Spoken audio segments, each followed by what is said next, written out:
Hey, hey, hey, thank you for joining us. What's wrong with the screen? You have just tuned into Where is the Love? I am your host, Stephanie Hawkenhall. Mark, something's wrong with the screen. My sidekick is not here today, but we do have a special guest today. Thank you.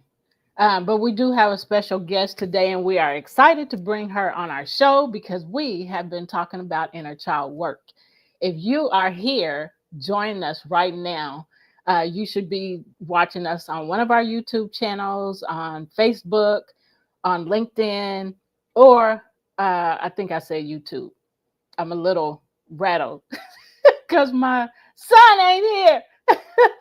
But anyway, like I said, we're excited to. You can also be watching us on podtv.tv, which is online. And guess what? We're on TV. We're on Roku or Amazon Fire right now, and only right now while we're airing the show at 5 p.m. Central Standard Time right now. So otherwise, you have to catch one of those other places that I just said. You have to catch the replay then. So with no further ado, I'm going to bring on stage Shalanda Smith.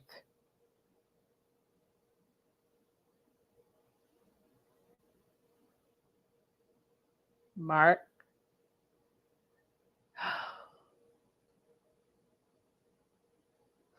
Okay. Um, Mark, whenever you can get her on stage, please bring her on stage. Again, we've been talking about inner child work. Inner child work is important to do because we experience so many things in our lives, um, so many things that we carry from our childhood into adulthood. Um, and we just carry those things because we don't know what else to do. I mean, that's what we've been used to doing. So we don't know what else to do except carry it like a backpack or like a sack on our back filled with all this stuff. Mark, where's Shalanda? Hey. Oh, Hi, Lord, this Stephanie. has got to get better. Some greatness is coming. Right, that's right.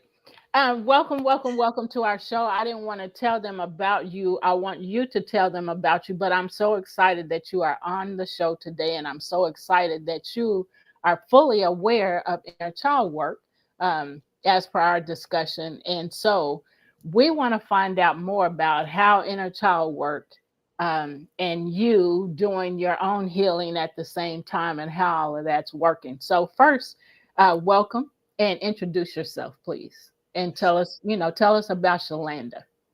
Thank you so much, first of all, Stephanie, for having me on your amazing show. I am so grateful, and I just want to give a shout out to my one of my best friends, Natasha King, for connecting us and giving me this opportunity. So thank you so much.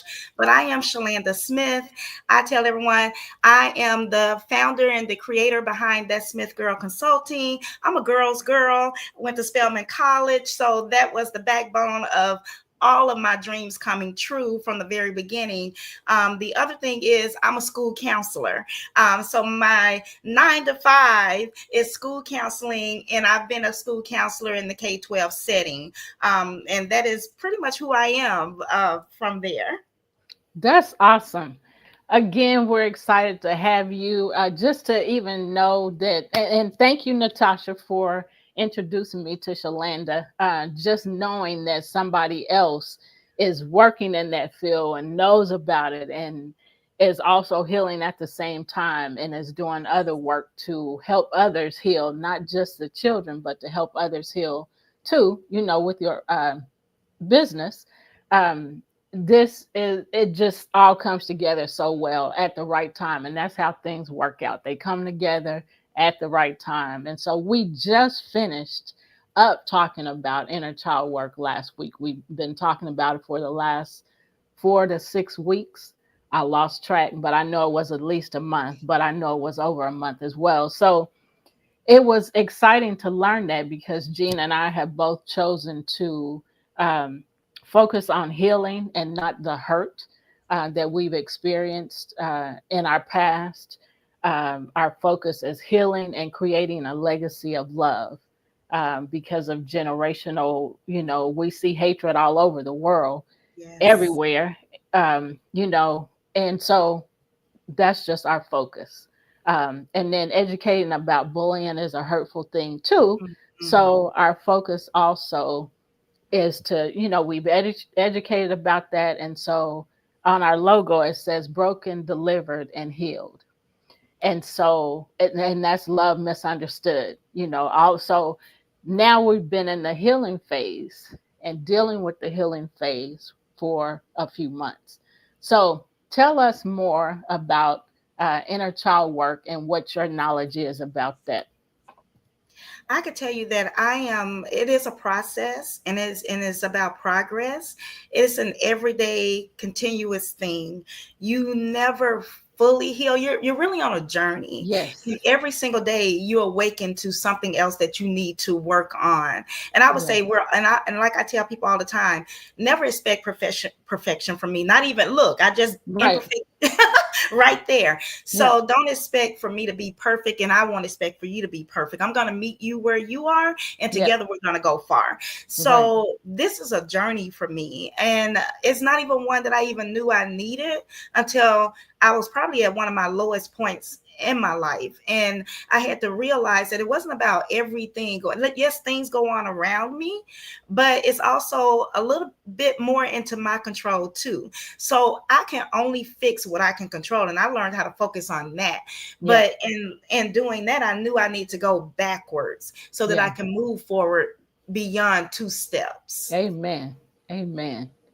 That's really good and so true.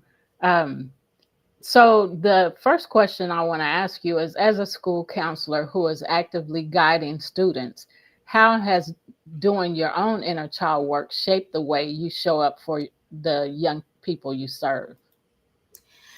I will say that I never expected to go into education. That was not my dream. Yeah. I knew I wanted to be a doctor. That was my dream. But life happened. And so I went off that path. But I realized that I love helping people and I love working with children when I entered that profession. And I always wanted to be a mom. Yeah. And in order for me to be a mom, I knew that there were some things generationally that I could not take forward into my parenting era.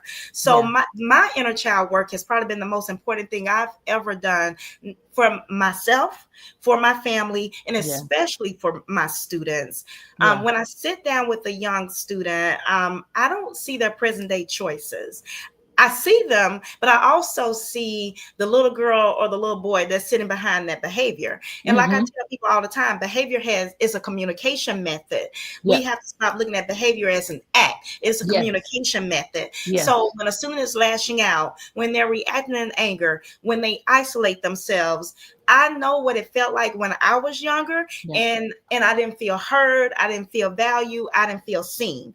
And so when I see that, I'm asking what is your story, Yeah. not what's wrong with you, because too many times we say what's wrong with people, Yeah. and it's more of what's their story, what are they bringing with them. And Yeah. when you look through those lens, it changes everything. It helps you be patient, creative, and open-hearted in how you come to resolutions. So doing that work means that I get to show up for them and myself without projecting any unfinished pain and trauma that I've gone through into their process. Yeah. One of the things that I've learned to say is not what's wrong with you, but what happened to you. Yes. And so I've learned that through doing group counseling in schools, which is something that I didn't think I would be doing either. When I started talking and educating about bullying, because I've experienced it so much in the workplace, that was my focus. Mm-hmm. So my focus was to get to these adults, that are Yes. hurting and hurting others. And when I say something about bullying, people say those kids, and I'm like, oh, those kids grow up to be adults who has unfinished, has not taken care of their hurt and their pain, and so they're, still continuing to be a bully.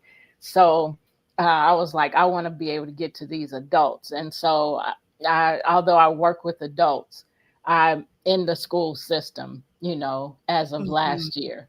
Last October, I started working in the school system as a group counselor, doing 1 hour 1 hour resiliency program. Mm. So it is not, what's wrong with you and why are you acting like that? That's Right. what we normally say. But that doesn't help the kid because it's not what's wrong with you or why you acting like that. It's about what's hurting you, who hurt you, Yes. you know. Mhm. So you can add to that whatever you want to add to it. I just wanted to.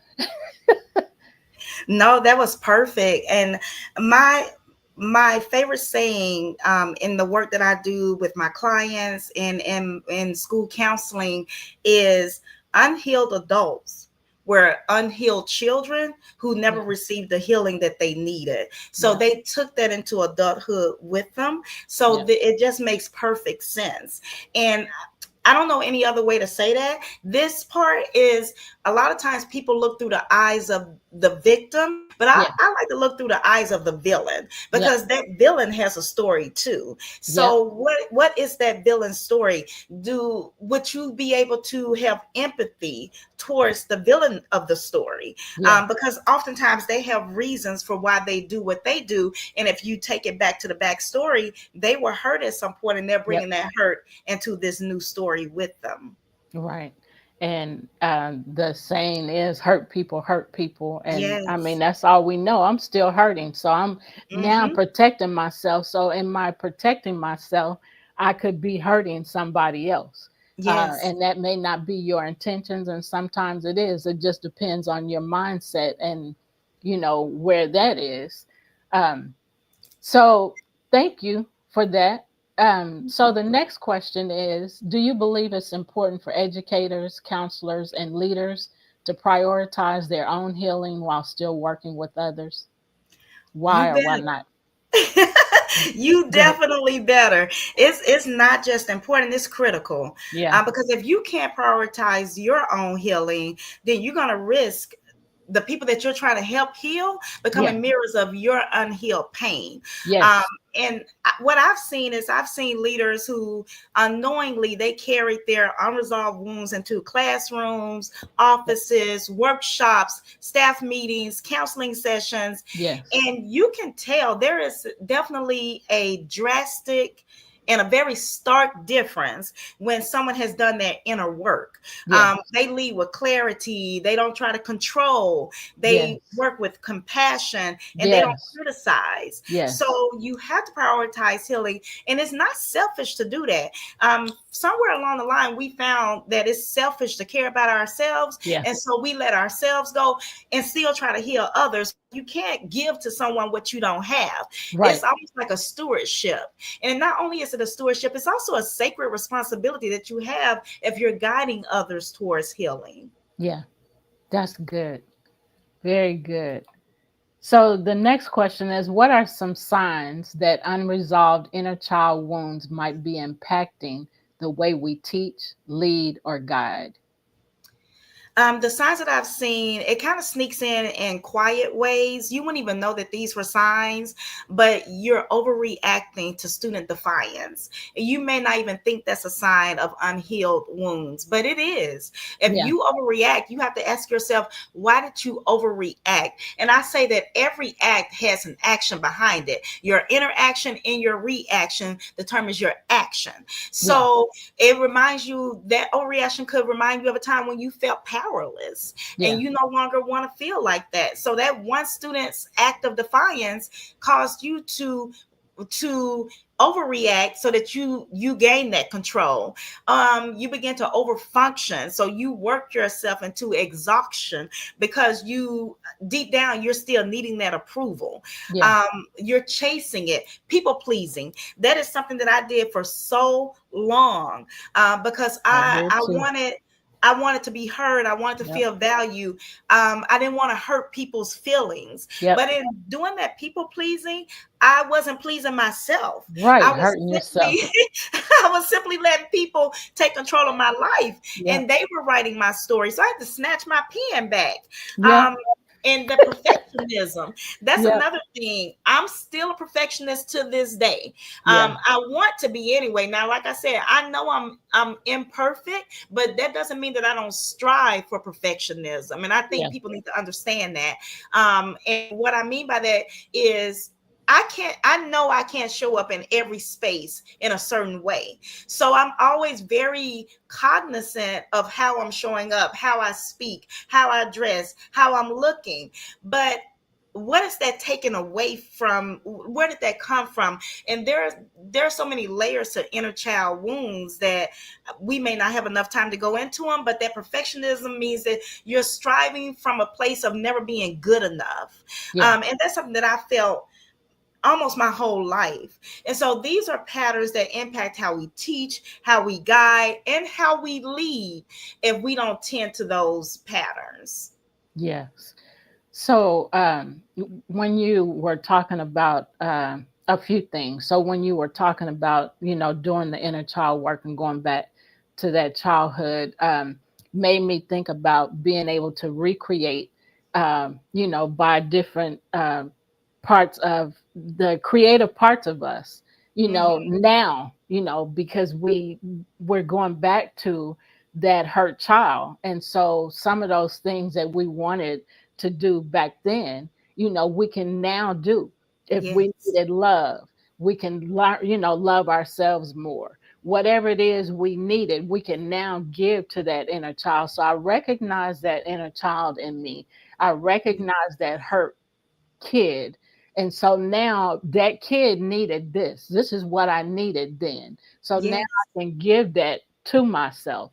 Um, and something else you said, and you said this a little bit ago, but I didn't add to it, because anyway, so we have to fill our cups in order Yes. to be able to fill somebody else's cup. If we don't fill our cup with love and all of that, then we can't give it to somebody. And audience, if you're here, please feel free, whatever platform you're on, please feel free to type in any questions you might have or any comments.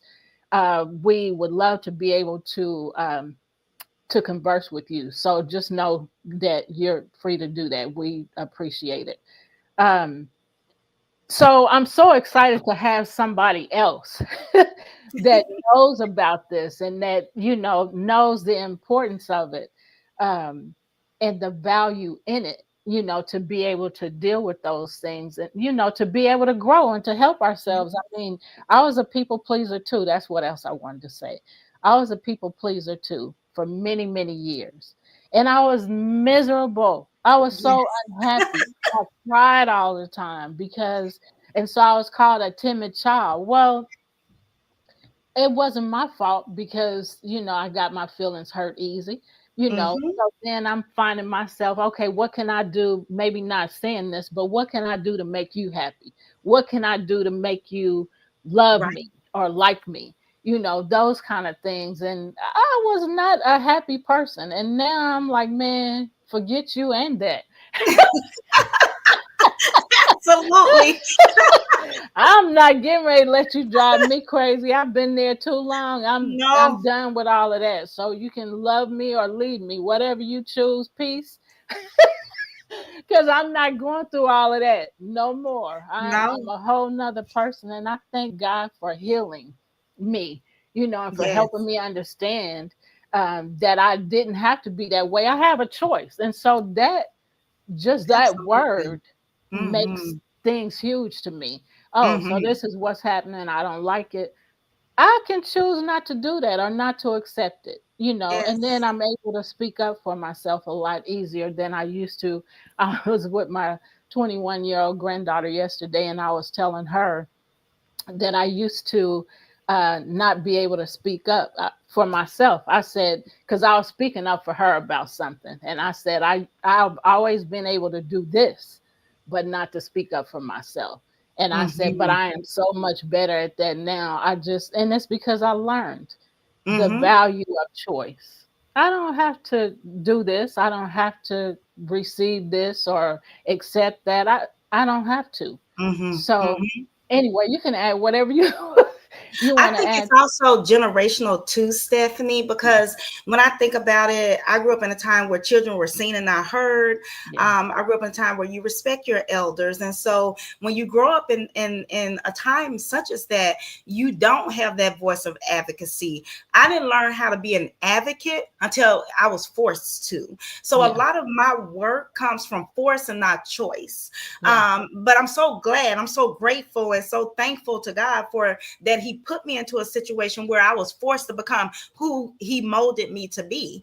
And yes, so, in being a school counselor, you're always having to speak up. You're always having to advocate. You even have to go against the parents' grain sometimes because they think they know what's good for their children. And that's no, nothing against parents or anything like right, that. But when the child is coming to you and saying, I don't want to do that, but my parent is telling me that I have to go here, I I service the students. And yeah, so I'm like, well, okay, well, we have teaching them how to use their voice to share with their parents what their dreams are. Because as parents, we've had our rodeo. So right, now it's time to let our babies choose their dream. yeah, So that advocacy piece, that not staying quiet, that being a good girl type thing, quote unquote, persona, that didn't work. That wasn't working well for me. yeah, And it was allowing people to think that kindness means weakness. yeah, And I'm still kind, but I'm far from weak. And so sometimes you have to show people,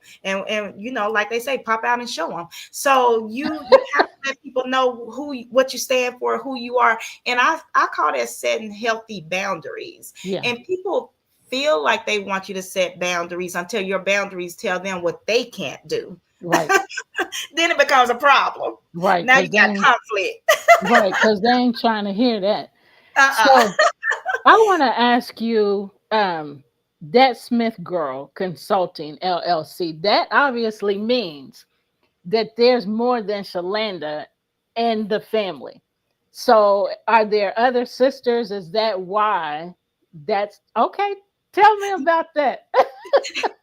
No, it's just so my husband is Smith, and Okay. I'm that Smith girl. Okay. I'm not the original Smith girl, but Okay. in our house, I'm that Smith girl. And then we have our two daughters as well, Lena and Justice. And this business was formed in January. I Okay. feel like it's always been in me, but it came from a loss of a position. And Okay. I said I never want to be stuck in a place where someone else is telling me what to do and how I show up into this world. Right. And people see me as a threat or a danger, so they go out their way to make sure I'm moved out the way, because I've been in that space too. Me And too. so I formed this because I see conflict as something that people run from instead Right. of contend with. And my goal is to help people understand that conflict is beautiful. You need conflict to grow. There are always solutions to conflict. So I bring beauty to conflict. And when there are arguments, disagreements, I show up.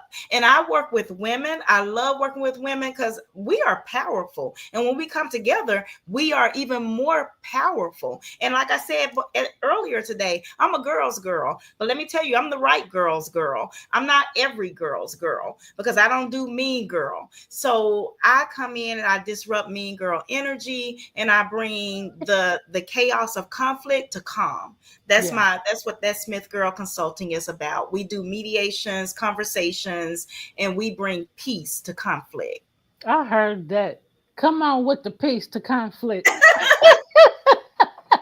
I love it.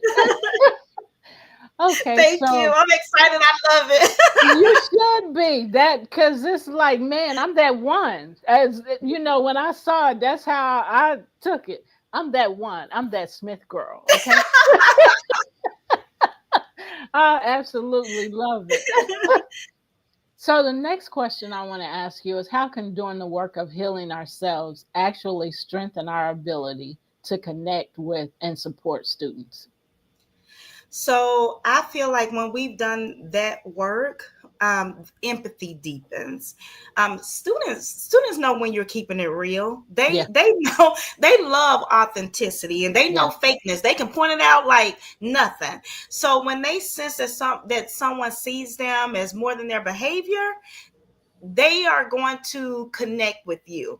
And if you're working in a school, you know that they're not learning anything until you build a relationship with them. Yes. And I Yep. don't understand how people don't understand that part. Right. You have to get to know every student. If your true goal is to change the trajectory of your school and where your school, in the culture and climate of your school, relationships must be built. Yep. So for me, healing has just made me a better listener. Yeah. That's the only way I can do this work. I listen. I truly two ears, one mouth. So Yep. I'm truly listening twice as much as I am speaking. And Yep. I do not come up, and I think this is very important for people to know. I don't come up with a single solution for a student's problem. I allow them to talk enough that they tell me what their solution is. Because if they can tell me what it is, they can own it. And if they Yeah. can own it, they can implement it. And if they can implement it, they can keep themselves accountable for it. So I can sit with them, and they can be in crisis, not in crisis. And I'm not in a rush to fix them. I Yeah. am in a rush to help them, because there's a difference between fix you. First of all, they're not broken. Yeah. You're not working with something fragile. They are human. Yeah. And they are allowed to go through emotions. They're allowed to have various thoughts. We all do. So I'm not trying to fix them. I'm trying to help them understand what it feels like to be seen, to be valued, to be heard. And that builds trust all by itself. Yeah. So that allows me to have a relationship so that real transformation for them can happen. But without that, without the relationship, any strategy is going to fall flat. Right.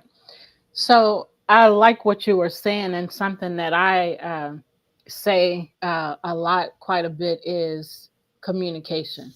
You know, you have to Yes. communicate with people in order for them to open up. So um, if you don't communicate, which means mostly being a good listener, Yep. they are not going to just come to you and share stuff with you. And I use the example of, because I educate about bullying, I use the example of, stop saying your kids, or stop thinking that your kids are going to come to you about everything, because they are not. Think about what you did. Did you go to your parents about everything? Sure Absolutely not. didn't. So, right. So, and stop thinking they are too. They're not. I hear parents say, "My kid tell me everything." That's a lie. They They don't. don't, and they ain't. And so, so with the communication piece, in order for a kid to come to you about bullying, or about hurting in any way, Hmm. is you have to build that communication first. Yeah. How are you? How are you doing? How are things going? How are you feeling?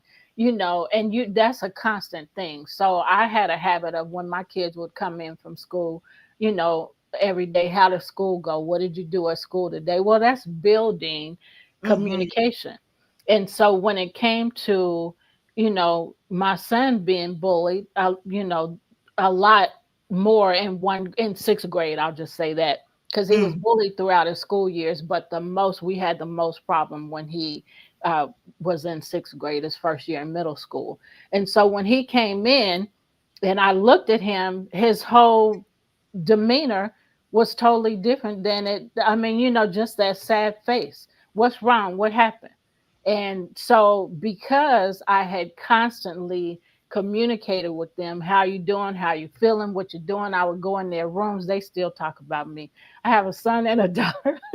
So I would go in their rooms, they're in their rooms watching TV, and I would just dive on their bed, and they was like, "Mom." And so my daughter, when she got to be 12, was always saying, "You play too much." No, I was just having fun, but just doing little silly stuff like that, and other Hmm. little silly stuff that I did, was showing them that I cared, Yes. and then asking them questions, help them see, she really does care. She's asking about me, and how I feel, and what's going on with me. So Mm. then I saw with my own eyes, okay, you're not the same. What's going on? What happened?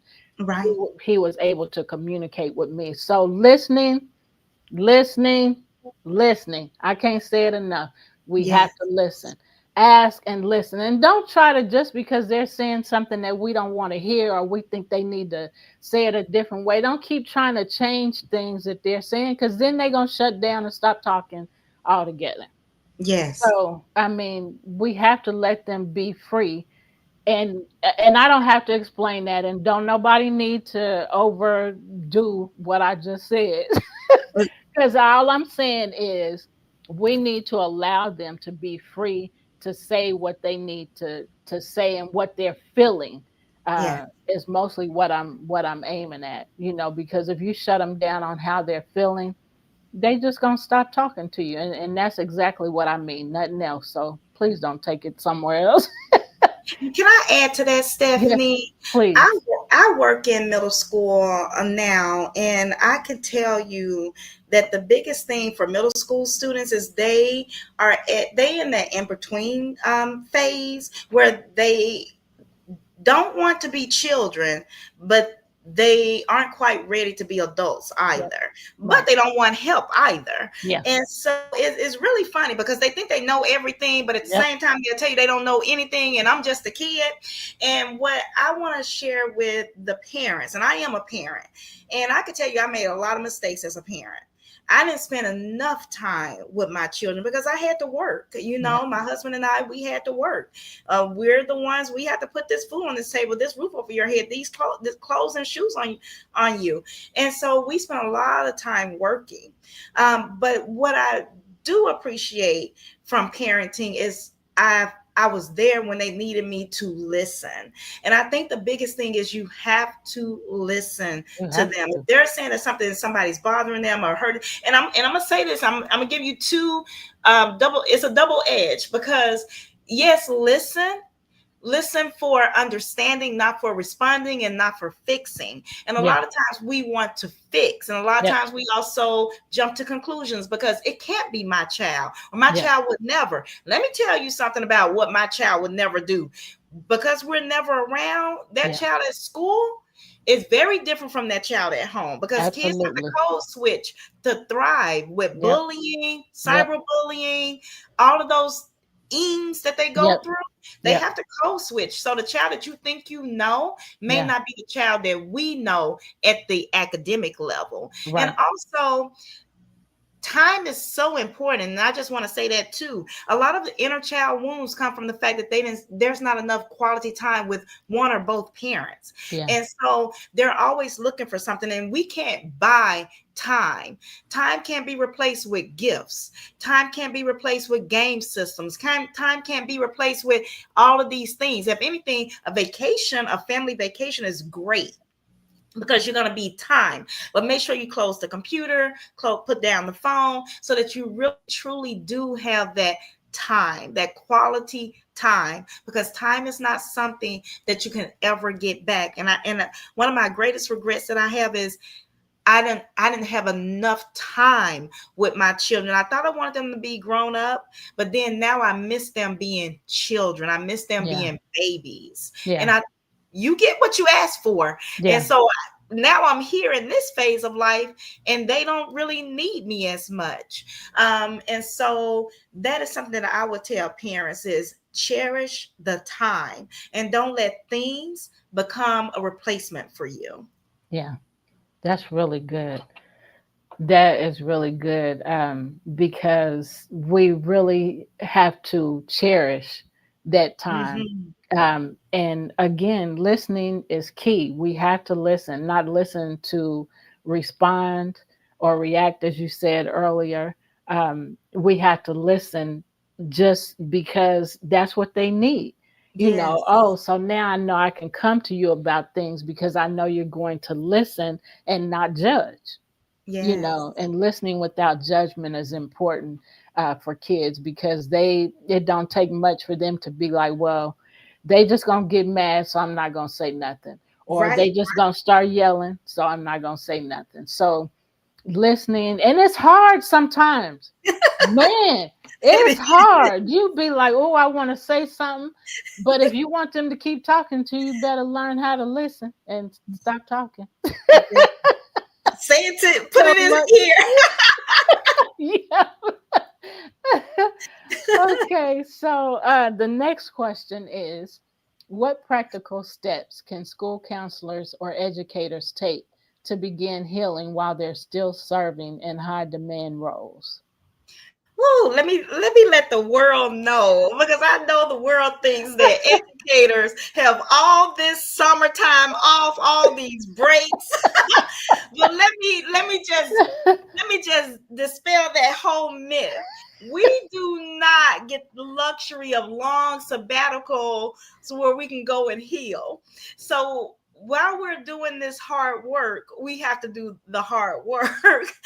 So one thing that has been a new practice for me, and I now have the students doing it as well, is something called finding micro joys. So Hmm. small little things that you can find joys in, because at the end of the day, we can become so rushed, and life is such a rush that we forget to be grateful for the smallest things. And like Yeah. I tell people all the time, you can complain about something, but somebody's complaining about something even more. So find and create micro joys. And in this role, you have to have micro practices. So some things you could do is journaling for 5 minutes before the Yes. school day starts. And I know you're saying, when do we have time for that? Because I'm making copies and da da da. And I will tell you, time management is not our strong suit in education, because we get inundated with so many demands.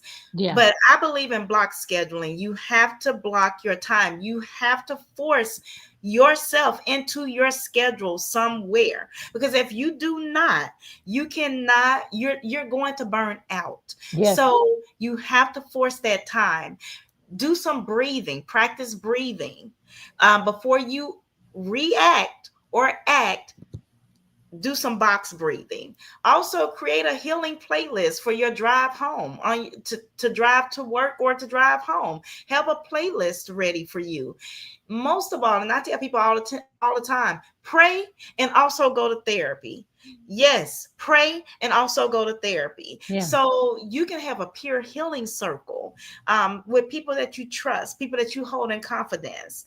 The biggest thing is integration. So we know that healing, it doesn't always happen in like these big dramatic moments. I know that's not the case for me. And sometimes you have to build it brick by brick. And it has to be able to be integrated into your everyday rhythm. Otherwise, when will you ever do it? And it will always be, oh, I do that tomorrow, or I do that next time. But at the end of the day, you're still hurting other people while you're hurting yourself, Yeah. because you're not taking the time to heal. And Yeah. it is a process. Yeah. Thank you for sharing that, because I'm part of um, a training right now for childcare providers, and so in that and so the name of it, a friend of mine is doing it, and I'm one of the trainers, and so we're teaching the childcare workers and daycare owners. We're teaching them how to take care of themselves first. And so it's called intentional teaching. So, giving them the focus and helping them to understand that you got to get you first. You got to do Yeah. you first so that you can prepare you to go into the classroom and to be able to lead intentionally and lead well, Mhm. intentionally. So the tips that you gave, like journaling and breathing and music. And there's so many things that you can do to prepare yourself so that whatever it is you are coming from home with, Mhm. you're leaving that at home, so to speak.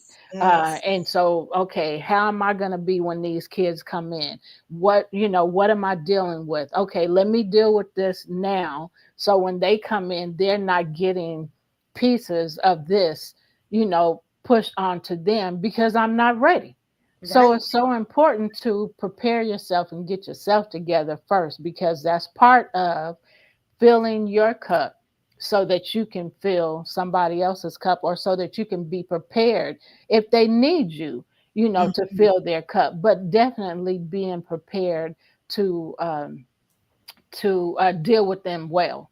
That's Mhm. not quite what I wanted to say, but that's what came out. So, um, It was but good. yeah, but we have to do that though. It's so important, and recognizing that, not just recognizing it, but recognizing it and doing it is Yeah. so huge, and it's so helpful to those that we're gonna be dealing with throughout the day. Cause Mhm. I didn't come from home mad, and so now I'm mad at and lashing out at everybody that comes to me today because I'm still carrying this anger from home, or from work going home. So we really have to fill ourselves up first. And so, however that looks for you, Shalanda gave you some tips. So, use those. I mean, start with those. Those are ways to start. You want to add anything to that? No, I think you covered it. Okay. All right. So, the next question I want to ask is, some people think you need to be completely healed before you can help others. How would you respond to that belief? I,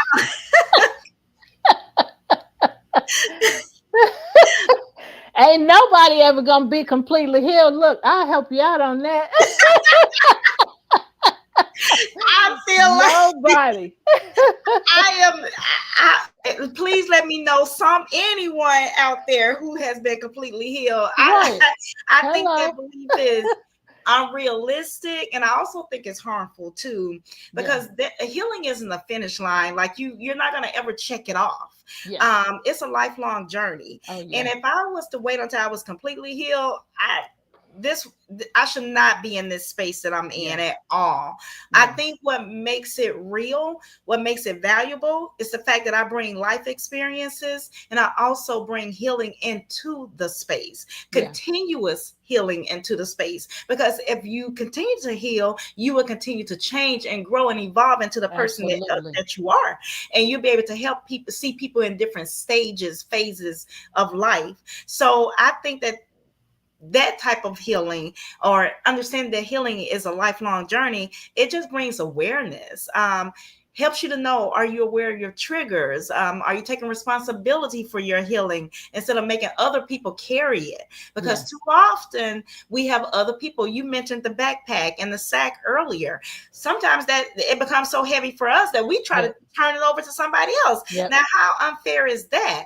And I think that humility keeps me human. It keeps me approachable. And students, first of all, they try to be perfect, and it's because they see us trying to be perfect. Yeah. So when they see that we're okay with imperfection, they can become their authentic selves. And Right. they don't even need perfect leaders. What they need are real leaders, Yep. people who see them. And I'm going Right. to say it again: see me, value me, hear me. Yep. That's what students need. They're not looking for people who are completely healed at all, Right. because they're not going to ever show up that way. Right. And you said it best earlier when you said they see genuineness, they see Mhm. authenticity, they know when you're real and when you're not, when you Yes, they do. pretend it. And Yes, they do. and depending on what age they are, they just gonna tell you you ain't real. You fake. You they don't mind, especially around the age of 6. They just gonna tell it like it TIA. Out of the mouth of babies. Right. But some of them preteens don't mind either. Just telling you like it is. So No, Mark said, great guess. Healing is a continuous process. Thank thank you, you. Mark. Yes, it is. So and I'm so glad that we understand that healing is a continual process, because we could get ourselves in a lot of trouble thinking we Yes, made it, we arrived. That's a lie. say it. We ain't gonna never arrive, you know. Well, so I'm so glad that, yeah, because I was getting ready to go somewhere else, but I'm gonna leave that alone. But I'm just thankful that we know that and that we understand that. As long as we live, as long as we breathe, we're gonna be continually healing, because as we're living, things are constantly happening that's Yeah. hurting us or that's affecting us in a negative way. And so it's all about knowing and understanding that we have a choice to heal. Yes. Okay, this is what you're dealing with, this is what you face, and what you're gonna do with it. Okay, Mhm. well, I don't like some people say I don't want some of that. So so if you don't want some of that, then you have a choice to say I don't want that and go on about your business. Yes. But if you want to, be like, I gotta take it because it's so and so, and Mhm. this is their title or this is their position, then you're gonna be jacked up, because we don't have to take everything that happens to us. And I used to feel like that too. Say it. Well, they have this title, or well, they're this person, so I gotta put up with her, I gotta deal with her, I gotta take Mhm. it. No, the Mhm. devil is a lie. I ain't got to. No. So I'm just thankful to know that much, because Yeah. that gives me a lot of peace of mind, just knowing, I have a choice, And no I can matter tell what it you, is. if a title is the it determines how you treat people, you don't even deserve that title, and you also need to Right, do some healing. right, Because a title exactly. is simply that. It's simply saying what your salary should be, but it's never telling you how you should treat other people. Right. So I always tell people, you know who you are by how you treat others, and Yeah. that determines it. But we all need some form of healing, and that is Yes. a belief that I have, and I stand by that. And I believe it too. I absolutely believe that too. So the next question I want to ask is, why is teaching healing just as important as teaching academics or conflict resolution in schools and Mm. organizations? I'm so glad you asked that question, because the one thing I want to say is a lot of people really don't understand social emotional learning. If you were to take the words apart, they really define themselves. Hmm. Um, I will say, because it's a trigger word in so many places now, because people don't understand what it is and think you're harming instead of healing. Yeah. But that whole thing is about understanding humanness. And Hmm. if I can't see a person as a human, then schools might as well just shut down, because we're playing with people's lives when we can't see them in their most sincere moments. And Yeah. so healing belongs in schools, because at what point do students know how to check their wounds at the classroom door? We don't even check our wounds. We Right. bring it into the space. So if Hmm. we want to teach conflict resolution, leadership, or math, we have to acknowledge the soil that we're planting in. Yeah. Um, and when healing is embedded into education, academics thrive. Yeah. We want to have grade A schools. We want all of these scholars to be nationally recognized, but we're telling them do that, but be unhealed too. And Yeah. so how can they focus as a learner? Because a healed child is a focused learner. Not only that, they are resilient problem solvers, and they are compassionate leaders. So do we want realness and focus, realness and resiliency, realness and compassion, or do we want to just say those words because they sound nice and they trend? And we really can't afford to separate healing from learning. We simply can't afford to, because where we are, I tell people all the time, if you want to check society, check the schools.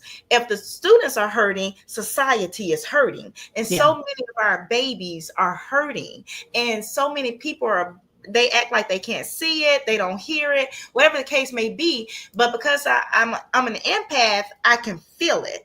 And Yeah. so and it hurts to know that these babies are trying to get attention any and every kind of which way, because they need healing, and no Yeah. one is really understanding what they're saying. They think grades are, a reflection of what's going on. And some people, I made great grades in school, but that didn't mean that I wasn't hurting behind those grades. No one Yeah. ever thought to ask me that, because I was a great student. So I say look at students for holistically and who they are. We need more people like you in those spaces that understands that and are empathetic to it and compassionate to it, Hmm. because kids are hurting. We don't know what these kids are going through. at Yes, home we don't. outside of school. All we see is what's going on in school. So that's one of the things that helped me relax a little bit more with the kids is thinking, well, this kid is acting out, this kid is doing this or doing that, but what's happening before they come here? Mm-hmm. So what's making them, what happened to you? Right. You know, what is happening to you? Is somebody, so it's so important. It's so important So to, important. so thank you for doing the work that you do. And to those that are doing the same kind of work that you're doing and that see the importance of and the value in healing while, trying to get this work, Mm-hmm. this education, that's so important. And the kids need that. They Yes. need to know that somebody cares, because at home, are they getting that? Are they knowing that somebody cares? Are they being told that they're loved? Are they getting what they need? you know so many people, parents are hurting and not able to lead their kids well. So the kids, see that and think this is the way of life. But then they Yes. come to school and they're around different people and they don't really know how to deal with the different people, except for however I act, whatever I feel, I'm going to say that, I'm going to do that. Mm-hmm. So it's important to have people in their lives that are paying attention to them and that realize, okay, something's going on. Mm-hmm. Let me listen. I'm keep going back to that. Let me listen. Let me ask and listen without Yes. judgment to see how I can help this kid, because they're crying out for something, um, not just that attention, but for help. And Yes. they Yes. don't always know how to say, hey, help me. My mom is doing this, or my dad is doing this, or this, my family, my siblings. They don't, and, s- They and a lot of times, and this is something that stood out in group counseling for me at first. So, like the junior high school students, and when I say this, this is going to recollect with you. So, like asking them questions like how many people do you have in your family, or something, like anything like that. They're just trying to get to know them. yes. you Yes. know Tell me a little bit about your family. Well, that's a personal question. My mama told me not to trust nobody.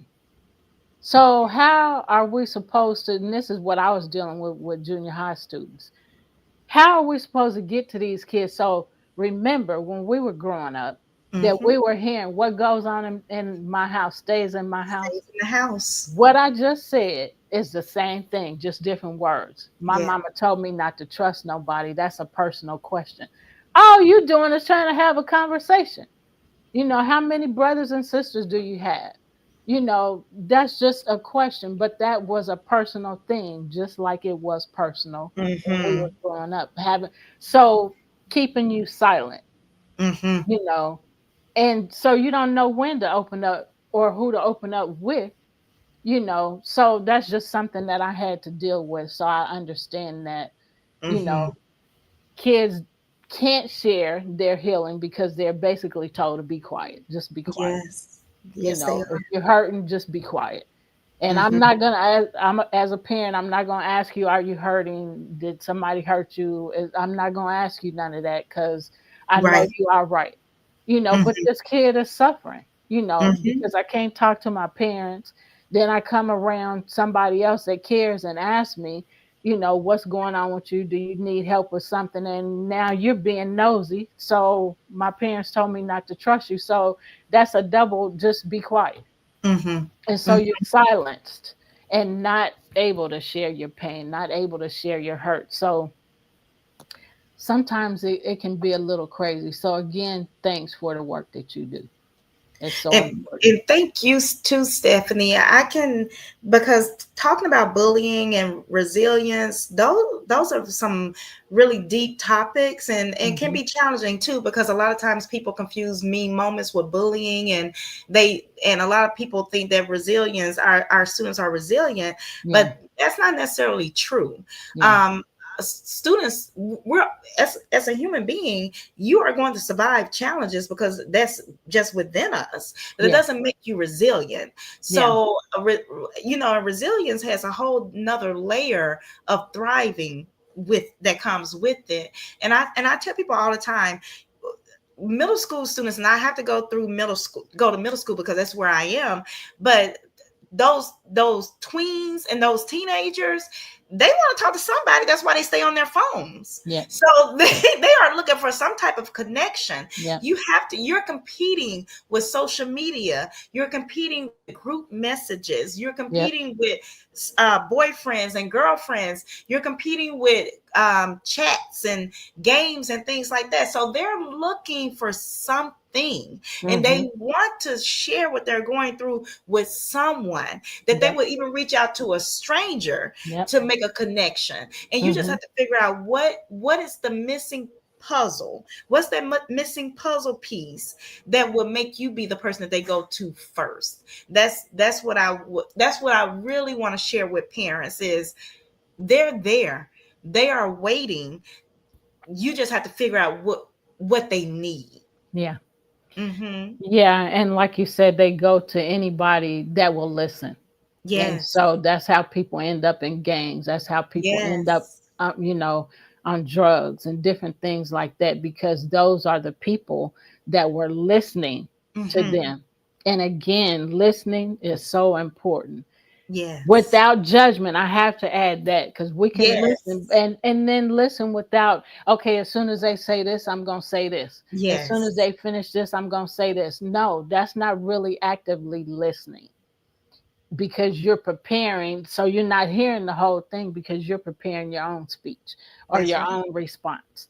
And so that doesn't help the kids. And so on social media, like you said, they're being cyberbullied.